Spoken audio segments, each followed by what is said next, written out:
पठ्ठेबापूराव यांचा शेवट अत्यंत हालात झालेला होता. तो कसा झाला होता? हीच अवस्था पवळाची सुद्धा झालेली होती. तिचाही शेवट कसा झाला होता? पवळा आणि पठ्ठेबापूराव शेवटी एकत्र आले होते का? पुन्हा एकदा पवळाला कोर्टामध्ये का जावं लागलं होतं? तिला कोर्टामध्ये का खेचण्यात आलं होतं? हे बघणार आहोत आपण आजच्या या भागामध्ये.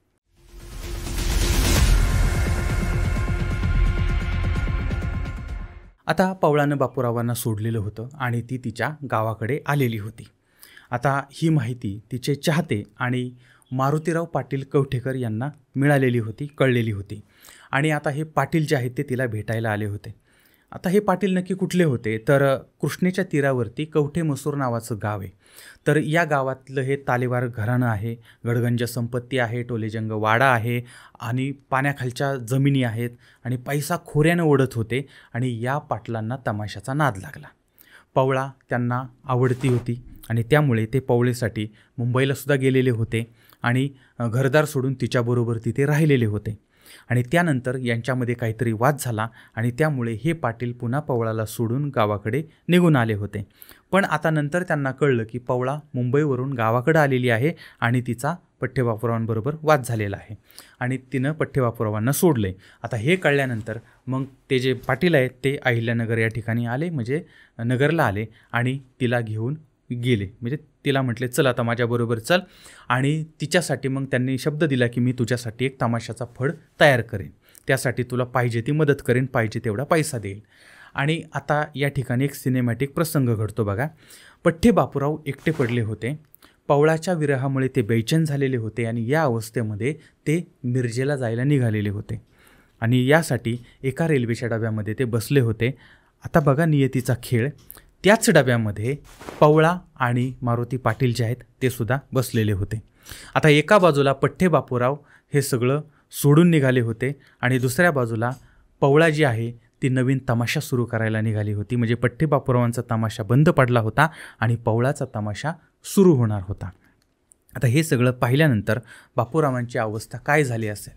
म्हणजे अक्षरशः डोळ्यासमोर अंधारी आली होती आणि त्यांना काही सुचत नव्हतं, पण तरीही त्याच्यातनं ते सावरले होते. आता या सगळ्यातनं पठ्ठेबापूराव सावरले आणि मग त्यांनी त्या दोघांनाही सांगितलं, म्हणजे पाटलांना आणि पवळाला सांगितलं, म्हटले चल आता आपण गावाकडे जाऊ, रेठरं जे आहे त्या ठिकाणी जाऊ आणि तिथं तुम्ही आमचा पाहुणचार घ्या. पण ह्यांनी सांगितलं आम्ही काही येऊ शकत नाही, कारण आम्ही ताकारीला चाललो आहे, ताकारीला आमची बारी आहे. आणि त्याच्यामुळे मग ते दोघंजण जे पाटील आणि पवळा जे आहेत ते ताकारीला उतरल्या आणि त्याच्यानंतर पठ्ठेबापूरावसुद्धा त्या ठिकाणी उतरले. या ठिकाणी यांनी एक प्लॅन केला होता. त्यांच्याकडे जरीच्या 4 साड्या होत्या. तमाशा सुरू होण्याच्या अगोदर ते पवळाला भेटले आणि तिला साड्या भेट दिल्या आणि सांगितलं ही माझी शेवटची आठवण आहे आणि याच्यातली एक साडी जी आहे तू त्या बारीमध्ये नेस. आता ही विनंती त्यांनी केली आणि तिनंसुद्धा ती विनंती मान्य केली होती आणि डान्स करताना ती त्या साड्या, म्हणजे ती एक साडी जी आहे ती नेसली होती. आता दुसऱ्या दिवशी हेच बापूराव पोलिसांमध्ये गेले आणि पोलिसांना सांगितलं की म्हणजे मी आणलेल्या साड्या तमाशातल्या होत्या, त्या माझ्या साड्या चोरीला गेलेल्या आहेत. आणि साडीच्या पावत्या ज्या आहेत त्या त्यांनी दाखवल्या आणि त्यांनी सांगितलं की ह्या साड्या पवळानं चोरलेल्या आहेत. आणि त्यानंतर मग पोलीस गेले, त्यांनी शोधलं तर पवळाकडे त्या ट्रंकमध्ये ह्यांच्या साड्या सापडल्या.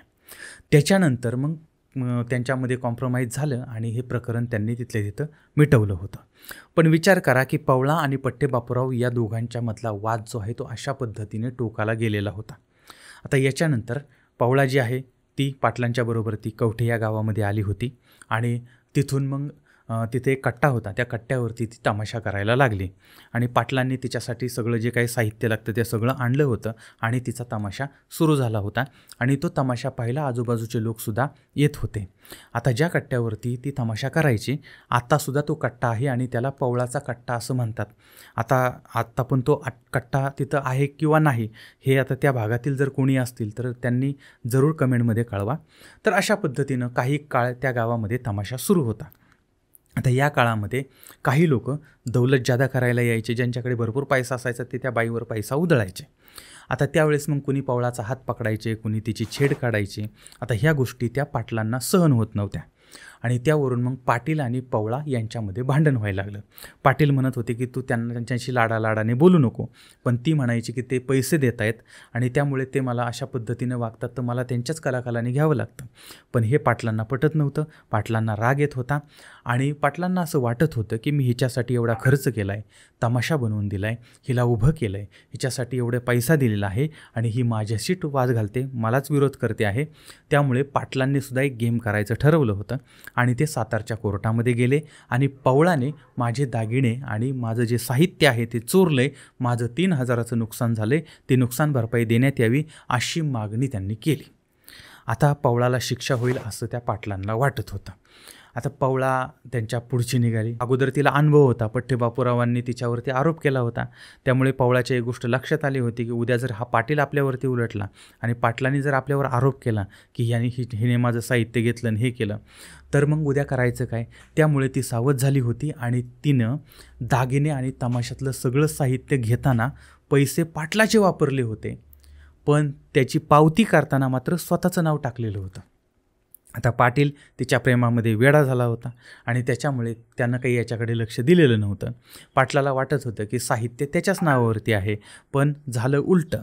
पैसे होते पाटलाचे आणि पाटलाने पैसे देऊनसुद्धा पाटील केस हरलेला होता. आता याच्यामुळे पवळा आणि पाटील यांच्यामध्ये वाद झाला आणि मग पवळा पुन्हा गावाकडे निघून आली. आता काही दिवसांनी ही माहिती बापूरावांना कळली, पठ्ठे-बापूरावांना कळली की पवळा आता तिच्या घरी आहे आणि त्यानंतर मग ते पुन्हा तिच्याकडे आले आणि मग तिला विनंती केली, रिक्वेस्ट केली की आपण पुन्हा नव्यानं सुरुवात करू. आता मुळामध्ये तिच्या मनामध्ये पठ्ठे-बापूरावांबद्दल एक सॉफ्ट कॉर्नर होता आणि त्यामुळे मग पवळासुद्धा त्यांच्याबरोबर जायला तयार झाली आणि पुन्हा एकदा पठ्ठे-बापूराव आणि पवळा यांचा तमाशा उभा राहिला होता. शाहीर पठ्ठे-बापूराव आणि नामचंद पवळाबाई यांचा बहुरंगी तमाशा मोठ्या दिमाखात वाघापुरातील मैदानात त्याचा पहिला खेळ सुरू झालेला होता. हजारो लोक तो तमाशा बघायला आले होते आणि पुन्हा एक नवं पर्व सुरू झालेलं होतं. आता यांचे दौरे सुरू झाले होते. काही काळ हा तमाशा जोरात चाललेला होता, पण या काळात दोघांनाही व्यसनं लागलेली होती, पवळाला आणि पठ्ठे-बापूरावांना, आणि त्यामुळे लोकही यांच्यामध्ये काड्या करत होते आणि मग यांच्यात पुन्हा वाद झाला आणि पुन्हा त्यांची जोडी फुटली. पवळा पुन्हा गावाकडे आली आणि त्यानंतर मात्र ती कधीही परत तमाशात गेली नाही, त्याच्यात डान्स केला नाही. आता इकडे बापूराव जे आहेत ते सुद्धा हट्टाला पेटले होते की तू नसतानाही मी फड चालू करून ठेवतो.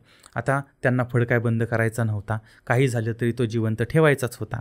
आणि मग त्या काळात मग त्यांना आधार दिला होता ताईबाई परिंचेकर यांनी. ताईबाई यांच्याबद्दल आता काय बोलणार, म्हणजे मुंबईमध्ये बापूरावांची सुरुवात झाली तेव्हापासून ताईबाई त्यांना आधार देत होत्या. पवळा आणि बापूरावांना स्वतःच्या घरामध्ये ताईबाईंनी ठेवलं होतं.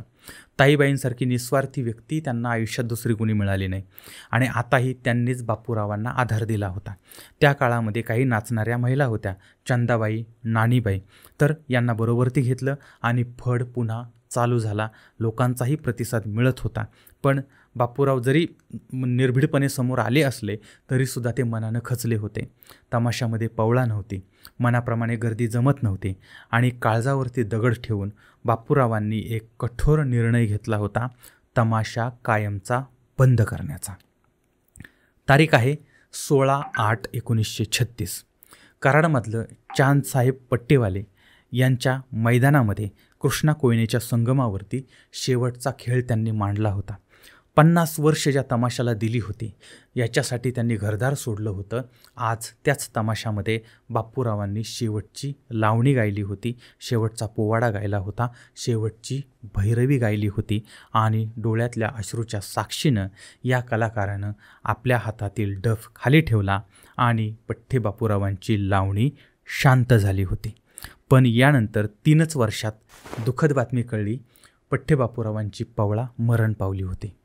पवळा सगळ्यांना सोडून गेली होती, पण असं काय घडलं होतं या 3 वर्षामध्ये, तर पवळा गावाकडे होती, तिचं वय झालेलं होतं, तिच्याकडे काम नव्हतं आणि त्यामुळे पैसे पण नव्हते आणि जे होते ते सगळे व्यसनामध्ये गेले होते. तिचा खर्चही प्रचंड होता आणि त्याच्यामुळे नंतर पैशाची ओढाताण व्हायला लागली होती. आता गावाकडे तिच्या जवळचं कोणी नव्हतं आणि या वयामध्ये आधार देईल असं जिवंत कोणी नव्हतं. ती निराधार असहाय्य बनली होती आणि तिचा भाऊ लक्ष्मण तबाजी भालेराव हे नागपाडा, डंकन रोड, मौलाना आझाद रोड या भागामध्ये पिवळीमाडी या परिसरामध्ये राहत होते आणि पवळा ज्या आहेत त्या मग त्यांच्या भावाकडे मुंबईला गेल्या आणि भावानं त्यांना आधार दिला होता. पण याच काळामध्ये त्या प्रचंड आजारी पडल्या आणि 6 डिसेंबर 1939 या दिवशी ह्या हे जग सोडून गेल्या. कधी काळी महाराणीप्रमाणे जगणाऱ्या अत्यंत हालामध्ये आणि कंगाल होऊन मरण पावलेल्या होत्या. पण एका दृष्टीनं पवळा या मायाजालातनं बाहेर पडलेल्या होत्या. पण पठ्ठे बापूराव मात्र याच्यामध्ये अडकले होते. त्यांची अवस्थाही दयनीय झाली होती. आणि एका बाजूला तमाशा बंद पडला होता, सगळे साथीदार सोडून गेले होते, पैसा येणं बंद झालेलं होतं. दुसऱ्या बाजूला पवळा हे जग सोडून गेलेली होती. तिसऱ्या बाजूला गावातील लोक, नातेवाईक यांनी त्यांना दूर लोटलेलं होतं. कालपर्यंत शाही थाटामध्ये जगणारा हा कलाकार रस्त्यावरती आला होता, ज्याने पैशाचा कधीच विचार केला नाही. पण आता त्याच्याकडे पैसा नव्हता, त्यामुळे कोणीच त्याचा विचार करत नव्हतं. आणि अशा वेळेस होता त्यावेळेस उधळला. आणि आता वाईट जेव्हा वेळ आली त्यावेळेस मात्र कोणी नाही. पण याच्यामध्ये एक व्यक्ती मात्र पुढं आली होती. मी अगोदर सांगितलं होतं, त्या व्यक्तीचं नाव आहे ताई परिंचेकर. हे दोघंही पुण्यात आले. ताईंनी त्यांना पुण्यात आणलं आणि स्वारगेट जवळचं एक झोपडपट्टी आहे, त्या झोपडपट्टीमध्ये हे राहायला लागले होते. ताई मोलमजुरी करत होत्या, 4 पैसे मिळवत होत्या आणि दोघांचीही पोटं भरत होत्या. आता काही काळ हे पुण्यात राहिले. ओढाताण व्हायला लागली होती. त्यानंतर सगळंच विकत घ्यायला लागायचं आणि पैसे पुरत नव्हते. त्यामुळे मग ताईंबरोबर तिथे परिंचे गावामध्ये आले. त्या ठिकाणी काही दिवस राहिले आणि या ठिकाणी राहिल्यानंतर मग बापूरावांना असं वाटलं की आपण आपल्या मूळ गावी जावं आणि म्हणून ते रेठरेला जायचं त्यांनी ठरवलं. गावात आले, पण गावातल्या लोकांनी त्यांना वाळीत टाकलेलं होतं आणि त्या गावातील एक बागायतदार होते मोरे, तर त्यांनी मग त्यांच्या मळ्यामध्ये दोघांना जागा दिली होती. काही दिवस त्या ठिकाणी ते राहिले, पण जवळचीच लोक त्यांना त्रास देत होती. तसं पाहिलं तर त्या लोकांचं चुकतंय असंही नाही, कारण पठ्ठे बापूरावांनी त्यांच्या पत्नीचा कधी विचार केला नाही, संसाराचा विचार केला नाही, परिवाराचा विचार केला नाही, भावकीचा विचार केला नाही. तर ते केवळ तमाशासाठीच त्यांनी संपूर्ण आयुष्य वाहिलेलं होतं.